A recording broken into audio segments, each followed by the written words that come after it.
বাংলাদেশের ভবিষ্যৎ কেমন হবে তা নির্ধারণ করার সুযোগ এসেছে দীর্ঘ 17 বছর পর। নতুন বাংলাদেশ বিনির্মাণ স্বপ্নের বাস্তবায়ন কঠিন, তবে অসম্ভব নয়।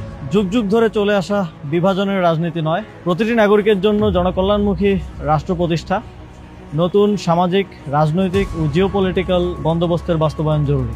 এই লড়াই সহজ নয়, তবে মতিউর রহমান, তারামন বিবি, নূর হোসেন, ফেলানী, আবরার ফাহাদ, আবু সাইদ ও মুগ্ধদের আত্মত্যাগের প্রেরণা নিয়ে আমি এই পুনর্গঠন ও বিনির্মাণের লড়াই চালিয়ে যেতে চাই। আসন্ন ত্রয়োদশ জাতীয় সংসদ নির্বাচনে আমি ধানমন্ডি, কলাবাগান, হাজারীবাগ, নিউ মার্কেট এবং কামরাঙ্গীরচরের একাংশ নিয়ে গঠিত ঢাকা 10 সংসদীয় আসনে স্বতন্ত্র প্রার্থী হিসেবে দাঁড়াচ্ছি। বড় কোনো রাজনৈতিক দলের পৃষ্ঠপোষকতা, অসংখ্য নিবেদিত কর্মী, প্রচলিত ব্যবস্থায় প্রয়োজনীয় অর্থ কোনোটাই আমার নেই।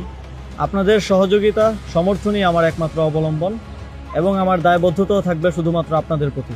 আমি শুধু সংসদ সদস্য পদপ্রার্থী নই, গণভোটেরও প্রার্থী। এতগুলো প্রাণের বিনিময়ে দেশ সংস্কারের যে সুযোগ এসেছে তা বাস্তবায়নে গণভোটে হ্যাঁ ভোট দিন।